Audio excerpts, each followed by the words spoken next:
Hello, എല്ലാവർക്കും നമസ്കാരം. ഇന്ന് ഞാനിവിടെ എക്സ്പ്ലെയിൻ ചെയ്യാൻ പോകുന്നത് ഡോക്യുമെന്റ് അറ്റസ്റ്റേഷനെ കുറിച്ചാണ്.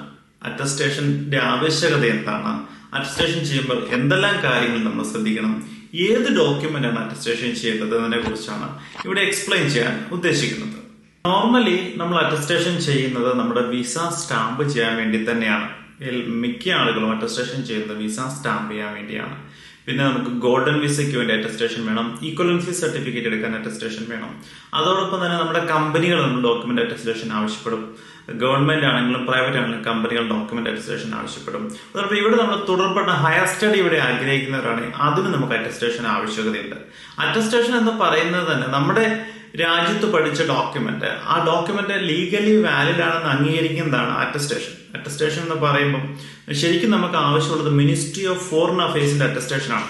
Ministry of foreign affairs UAE attestation ആണ് അൾട്ടിമേറ്റ്ലി നമുക്ക് ആവശ്യമുള്ളത്. പക്ഷേ ministry of foreign affairs UAE attestation നമുക്ക് ചെയ്യണമെങ്കിൽ UAE എംബസി ഇന്ത്യ ചെയ്ത ഡോക്യുമെന്റ് മാത്രമേ ministry of foreign affairs UAE attestation ചെയ്യത്തുള്ളൂ.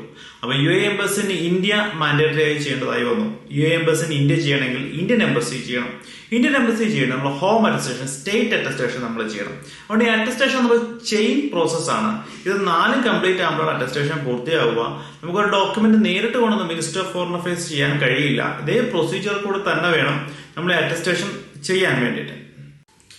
നമ്മൾ മെയിൻലി അറ്റസ്റ്റേഷൻ ചെയ്യേണ്ടത് നമ്മുടെ degree certificate, main degree certificate, diploma certificate ആണ് അറ്റസ്റ്റേഷൻ ചെയ്യേണ്ടത്. ചില ആളുകൾ ഒത്തിരി ഡോക്യുമെന്റ് അറ്റസ്റ്റേഷൻ ചെയ്യാറുണ്ട്. 10th, 12th, മാർക്ക് ലിസ്റ്റ്, അങ്ങനെ പല ഡോക്യുമെന്റ് അറ്റസ്റ്റേഷൻ ചെയ്യാറുണ്ട്. അങ്ങനെ എല്ലാ ഡോക്യുമെന്റും നോർമലി അറ്റസ്റ്റേഷൻ റിക്വയർമെന്റ് അല്ല. നമ്മുടെ മെയിൻ ഡിഗ്രി അല്ലെങ്കിൽ ഡിപ്ലോമ, ഡിഗ്രി ആണെങ്കിൽ കോൺവക്കേഷൻ സർട്ടിഫിക്കറ്റ് ആണ്. പ്രൊവിഷണൽ ഡിഗ്രി, കോൺവക്കേഷൻ രണ്ടെണ്ണമുണ്ട്. അല്ലെങ്കിൽ കോൺവക്കേഷൻ തന്നെ അറ്റസ്റ്റേഷൻ ചെയ്യുക, അതാണ് വാലിഡായ ഡിഗ്രി സർട്ടിഫിക്കറ്റ്. ഡിഗ്രി അല്ലെങ്കിൽ ഡിപ്ലോമ ഏതാണോ മെയിൻ സർട്ടിഫിക്കറ്റ് മാത്രം അറ്റസ്റ്റേഷൻ ചെയ്യുക. അതേപോലെ മാരേജ്, സ്പോർട്സ് വിസ ചെയ്യാനോ കൊച്ചിന്റെ വിസ അടിക്കാനാണെങ്കിലും marriage certificate, birth certificate attestation ചെയ്യേണ്ടത്. ചില ആളുകൾക്ക് സംശയം ഉണ്ടാവും, ഞാൻ സൗദി അറേബ്യക്ക് പോയപ്പോൾ അറ്റസ്റ്റേഷൻ ചെയ്തതാണ്, അല്ലെങ്കിൽ ഞാൻ ഖത്തറിന് പോയപ്പോൾ അറ്റസ്റ്റേഷൻ ചെയ്തതാണ്, അതുകൊണ്ട് ഇവിടെ മോഫ് മാത്രം ചെയ്താൽ മതി എന്നുള്ളൊരു സംശയം ഉണ്ടാവും. പക്ഷെ അങ്ങനെയല്ല. കാരണം നമ്മൾ സൗദി അറേബ്യക്ക് പോകുമ്പം UAE എംബസിന് സൗദിയാണ് അറ്റസ്റ്റേഷൻ ചെയ്തിട്ടാണ് സൗദിയിൽ അറ്റസ്റ്റേഷൻ ചെയ്യുന്നത്. ഇവിടെ നമ്മൾ UAE എംബസിന് ഇന്ത്യ ചെയ്യുന്നില്ല. അപ്പം UAE എംബസിന് ഇന്ത്യ ചെയ്യാത്തത് കൊണ്ട് നമുക്ക് മോഫ് ചെയ്യാൻ പറ്റില്ല. അപ്പം സൗദിക്ക് പോയ ഡോക്യുമെന്റ്, ഖത്തറിന് പോയ ഡോക്യുമെന്റ് ആണെങ്കിലും ഇന്ത്യയിൽ നിന്നും UAE എംബസിന് ഇന്ത്യ അടിച്ചതിന് ശേഷമേ നമുക്കിവിടെ മിനിസ്റ്റർ ഓഫ് ഫോറിൻ അഫയേഴ്സ് മോഫയുടെ അറ്റസ്റ്റേഷൻ ചെയ്യാൻ പറ്റത്തുള്ളൂ. രണ്ടാമതൊരു കാര്യം, ഇവിടെ വിസിറ്റ് വിസയ്ക്കായി ജോലി അന്വേഷിച്ച് വരുന്നവരാണെങ്കിൽ അറ്റസ്റ്റേഷൻ എത്രയും പെട്ടെന്ന് ചെയ്തു വെക്കണം. കാരണം ഒരു സ്ഥലത്ത് ജോലി കിട്ടുമ്പോൾ പെട്ടെന്ന് അവർ ഒരു അറ്റസ്റ്റേഷൻ വേണമെന്ന് പറയും. അപ്പോഴേ നമ്മുടെ അറ്റസ്റ്റേഷൻ ഉണ്ടാകത്തില്ല. നമ്മൾ പിന്നെ അറ്റസ്റ്റേഷൻ ചെയ്യാൻ പോയി കഴിഞ്ഞാൽ 10 to 15 ദിവസം സമയം എടുക്കും എല്ലാ അറ്റസ്റ്റേഷനും ചെയ്തു തീർന്നു വരാൻ വേണ്ടിയിട്ട്. അപ്പം ഇതൊരു സ്പീഡ് പോസ്റ്റ് ആയിട്ടോ ഫാസ്റ്റ് ട്രാക്ക് അയച്ചാൽ സർവീസ് ഒന്നുമില്ല. കാരണം ഇത്ര അറ്റസ്റ്റേഷൻ കയറിറങ്ങി വരേണ്ടതാണ്, 4 അറ്റസ്റ്റേഷൻ ചെയ്യേണ്ടത്. അപ്പോൾ ആ ടൈം ഫ്രെയിം എന്തായാലും നമുക്ക് എടുക്കാൻ വേറെ ഓപ്ഷൻസ് ഇല്ല. അപ്പൊ വിസിറ്റ് വിസയ്ക്ക് വരുന്നവരാണെങ്കിലോ അല്ലെങ്കിൽ ജോലി നോക്കുന്ന അറ്റസ്റ്റേഷൻ മാൻഡേറ്ററി ആയി ചെയ്തു വെക്കണം. അല്ലെങ്കിൽ പെട്ടെന്ന് അറ്റസ്റ്റേഷൻ ചെയ്ത് കൊടുക്കാൻ പറ്റിയില്ലെങ്കിൽ നമ്മുടെ വിസ അടിക്കുമ്പോൾ അൺസ്കിൽഡ് ആയ വിസ അടിക്കേണ്ടി വരും. ശരിക്കും നമ്മളൊരു സ്ഥാപനത്തിൽ ജോലിക്ക് കയറുമ്പോൾ നമ്മൾ എന്തായിട്ടാണോ വർക്ക് ചെയ്യുന്നത് അതേ വിസ അടിക്കാൻ നമ്മൾ ശ്രദ്ധിക്കണം. അപ്പൊ അങ്ങനെ വിസ അടിക്കണമെങ്കിൽ നമ്മുടെ അറ്റസ്റ്റേഷൻ മാൻഡേറ്ററി ആയിട്ട് വേണം. അപ്പൊ അറ്റസ്റ്റേഷൻ ഇല്ലാത്ത സാഹചര്യം ചിലപ്പോൾ അൺസ്കിൽഡ് ആയി വിസ അടിക്കും.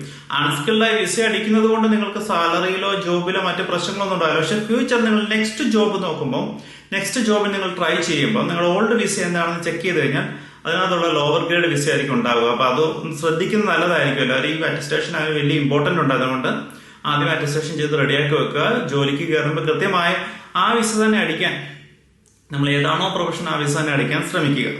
അറ്റസ്റ്റേഷനെ കുറിച്ച് പറയുമ്പോൾ നമ്മുടെ ഒറിജിനൽ ഡോക്യുമെന്റ് ആണ് നമ്മൾ അറ്റസ്റ്റേഷൻ ചെയ്യാൻ കൊടുക്കുന്നത്. നമ്മൾ ഒത്തിരി വർഷം പഠിച്ചതിന്റെ റിവാർഡാണ്. നമ്മൾ വളരെ ഭംഗിയായി സൂക്ഷിച്ചു വെക്കുന്ന ഒരു ഡോക്യുമെന്റ് ആയിരിക്കും. അപ്പൊ ആ ഡോക്യുമെന്റ് വരുന്നത് ചെറിയൊരു ചുളുക്കമോ അല്ലെങ്കിൽ ഒരു കീറലോ ഒക്കെ നമ്മൾ മനസ്സിനെ വിഷമിപ്പിക്കും. ഡോക്യുമെന്റ് ഒറിജിനൽ നമ്മൾ ഡോക്യുമെന്റ് സബ്മിറ്റ് ചെയ്യുമ്പോൾ റെസ്പോൺസിബിൾ ആയ സ്ഥലത്ത് തന്നെ കൊടുക്കാൻ ശ്രമിക്കണം. ഞങ്ങൾ ഫോറിൻ പ്ലസ് അറ്റസ്റ്റേഷൻ ഞങ്ങൾ ചെയ്യുന്നതാണ്. ഞങ്ങൾ ഡോക്യുമെന്റ് വീട്ടിൽ വന്ന് കളക്ട് ചെയ്യും. UAE എവിടെയാണെങ്കിലും വീട്ടിൽ വന്ന് ഡോക്യുമെന്റ് കളക്ട് ചെയ്യും. അറ്റസ്റ്റ് ചെയ്ത് വീട്ടിൽ തിരിച്ചു കൊണ്ടുതരുന്ന സർവീസ് ഞങ്ങൾക്കുണ്ട്. അപ്പൊ നിങ്ങൾക്ക് അറ്റസ്റ്റേഷനോ മറ്റു ആവശ്യകത എന്തെങ്കിലും ഉണ്ടെങ്കിൽ, അല്ലെങ്കിൽ ഏത് ഡോക്യുമെന്റാണ് അറ്റസ്റ്റേഷൻ, കൺഫ്യൂഷൻ ഉള്ള അറ്റസ്റ്റേഷനിൽ മറ്റെന്തെങ്കിലും സംശയങ്ങൾ ഉണ്ടെങ്കിൽ നിങ്ങൾ ഞങ്ങളെ കോൺടാക്ട് ചെയ്യാം. ഞങ്ങളുടെ വാട്സ്ആപ്പ് നമ്പറിൽ കോൺടാക്ട് ചെയ്യാം. എന്റെ പേര് ഷിജോ തോമസ് എന്നാണ്, from foreign plus health profession and facility registration farm. Thank you very much.